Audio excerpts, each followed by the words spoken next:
Afia ago ABOAGYE wobetimi afrem yakosia nhyira mene obrempong na kwaku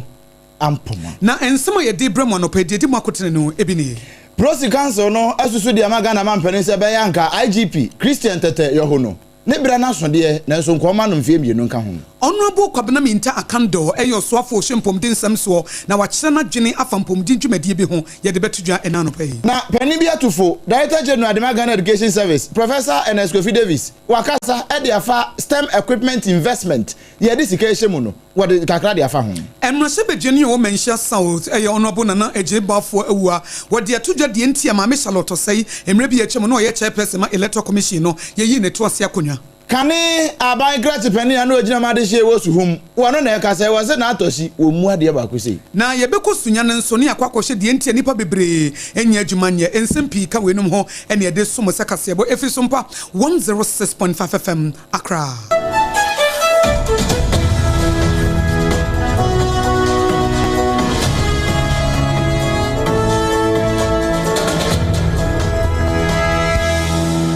afi yanshansem na se emfa emao Prosi Council no wo mu nyina ka ho bom e na ema prosi adwuma no ejina bra ne pa na wo mu asusu e de ema Ghana mampene His Excellency John Dramani Mahama se e wo mu se IGP awate akonya se yera Christian Tete Yohono ne bre so December ya nka sane ne contract no tie ene ne mfie no anka December bosumi ya ye wura mu ye nya simu pe enkosi se be ko na wie ye de nanka contract ya aban ne wo no nanka e ko na wie ye nanso wo hwe adwumaden ya wo bo edema prosi adwumako ntitiru pa ne wo mu Prosi Council no ena afei prosi fu wo Ghana ha nyina wo bia gini tum sam papa no na adwuma eso ni pa no nti e be ya anka Ghana mampane His Excellency John Dramani Mahama wo ma ne mfie mienu nka ho won fa contract no mfie mienu ma no na afei sene ensesan ne nsakraye a wo ye e wo Prosi Council no mu ena prosi adwumako ne nyina mu no wonti bi nye no wonwie pa no osu se so de sanfie mienu ne ka ho de manoa na ni suade hu so ma prosi adwuma na timi agina brane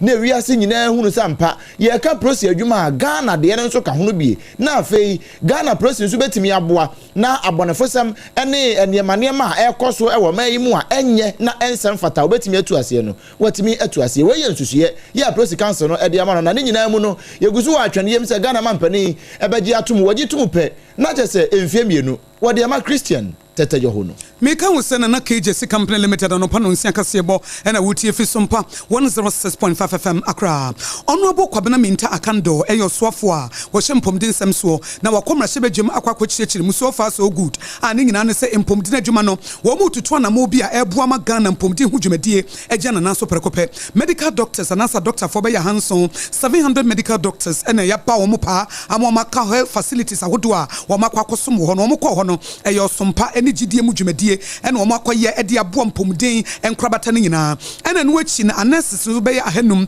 ene ya kire kura be 500 nurses be ya hanum ka ho a wo so allowances no eni afekura yetua ede amomo o se ene achi no aban etutu na mo se na bi obenya 3 new regional capitals no emu benya Ayaresabia regional hospitals ne bi ho eye Savannah Oti ena Western North region na eno no wo hye bose aban dada no impomden Ayaresabia bi na wa hyase a wo sie no a wanwie no obetutu ne nyina na madwuma pa na wo hyase no NDC amana kwawiye ni yiye kwanso. This year we are distributing not less than 700 medical doctors across the length and breadth of this country.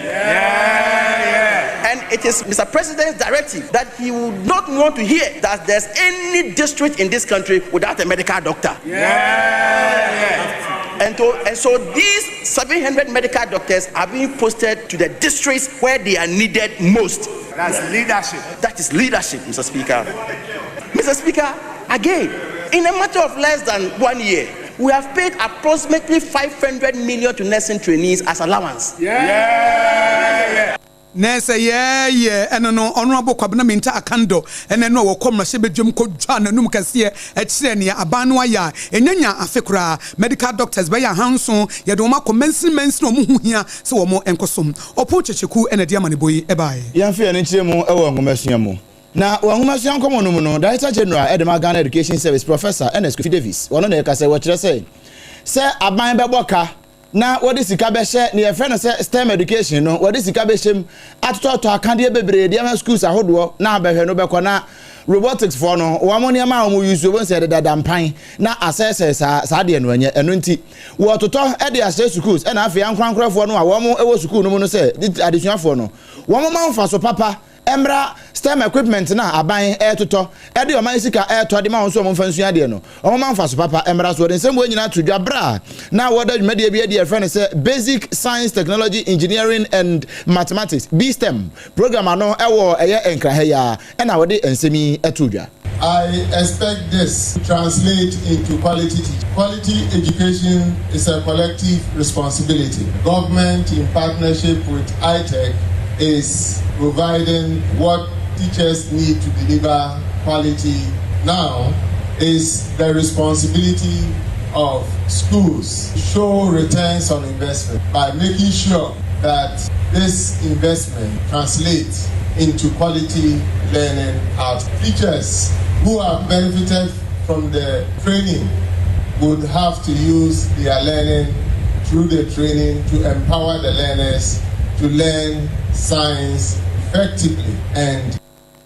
Abusia wey aye Director General Edma Ghana Education Service Professor Ernest Kofi Davis na wasa dwumadi na se no ano na Chief Director ya wo Ministry of Education ho Maame Lydia Esua no nso e dwumadi na sibi no che se enkran ha ya nko ano abaya boa pa ama mansini be se aduonu enkono what the STEM equipment ni bebre e de akọ ho a anya hwe kura no schools be se ahanu eni aduokononkron 299 de wo mu nyina nya sa emwo ne bi e wo ho. The equipment we are delivering today is therefore not merely a logistical activity. It is a strategic national investment.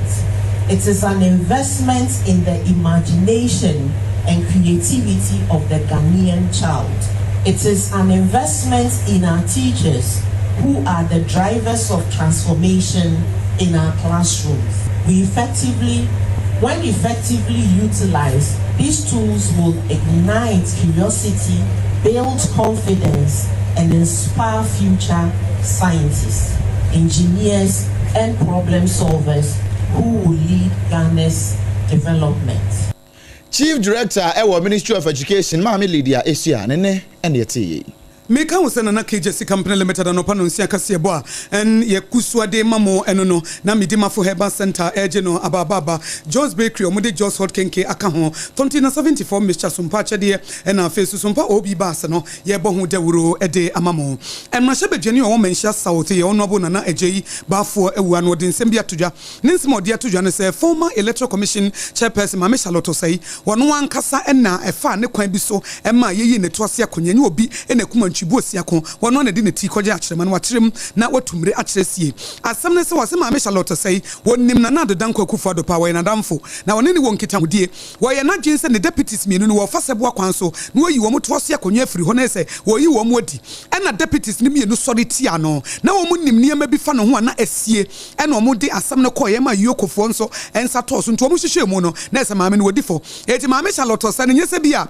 na nado danko akufo do na wo ye mampanyin wo pese woyi ne ho eso no wonim ne pa wo ye nadamfo ankasa na Charlotte say no so no wonim say na nado danko akufo de obi a wonim no enti ebra na nado bai na wonim so no ane ho nipa na abanti no na wo ye na gyense ne deputies anasara bedi achie mienu no a wo mo ne ye adwuma no obeyi wo mo afiri ho say wo mo so nim say procurement wo ye niema bia ensem fata na wo mo yiyi secret ni nyina esumase ni nyina no wo mo de pie say de trokonkro no kra ka say de asie bia nyame be pa ho ntoma ama na pie no ene baaye ebai na yokofo nso eso mo nti sa maame no afiri ho a na enye wo bi ne kuma Chibuosi akon wono na de ne ti ekwaji akyerema Maame Charlotte say ne die no ono na kofa baaye Charlotte wanted her deputies out. Charlotte, she had a good relationship with Nana Addo Danko Akufo-Addo. Akufo-Addo aban sebi na be ni front row. Enti wo kan asem a ene we ka se wo defend Akufo-Addo. I'm not defending Nana Addo. Nukrom say Charlotte had a very good relationship with Nana Addo, and she thought that she could leverage on that relationship to get her deputies out. And the deputies ne turning on her with all that they knew, including the procurement officer. Somebody was assigned to handle that for Charlotte. And assembly copy Yoko. A copy Yoko no. And deputies ne say, aha, yeah, now the air corner. And the yenso sebi, yabebo kwedu. yenso yebebo okwadu enti wochim se maame Charlotte say no wono ankasa ena de ne hawo ne na binidie eba no so fi se wo mo no wo ye adwuma no a wono soriti a wo nti osoriti a wo no ena wo so de wo nim fa ho no wo de nyina eba abonten ebe di adwuma na no nenam so ema bibisa esi ya wo de ato we ye mrahye bedwani wo mensha south na ejei bafo ewua ena de to SOMPA kasebo enim afa yamfe ne nkyere mu e won sanfoforo mu kane aban crash pani ade ogina mu ede ma de hye ye wo tu hum wono me kasa yi maame Margaret dankwa wono se wohwe kane pani ano ono ya administrator ede ma district assembly common fund maame Irene na atochi ado wo se maame no wo mu hwe ene wo se wo pre women organizer e wo MPP mu ene wo se wo for the hwe na se ye ka na mampani dada na nadakwa kufu ado na mamu obreso na se ye ka decentralization na ankoso yi a momfa so bo ni nyina enkobo na atoshi sanse bra no ye district assembly common fund pani pa no se assembly stika yeso ade koma won fa nko ahemfo ni wo mo a ewo from no wo mo pe hospital wo mo pe schools ene ne ma hodo na ma meet ho no ska no se ne ope no e na wo spend no saa wo se miribi na wo mo pe street light wo mo ye ya wo mo anya bi energy ministry ne di bibira omu ye ya pe na atoshi nso asa akoto bi sande abro we e ba e me ya hwe na wo kire se saa de we nyina no se mpo maame Irene atoshi ene wo mo MMC DCs no wo mo kasa aso ne ma ene ne nananom bi ene kasa wo mu won ba ko sei wo kire nsem sei ye ne nananom akohia ye annual action plan ye hey ye per toilet ye hey ye per borehole ye hey ye per clinic na wo try na wo dit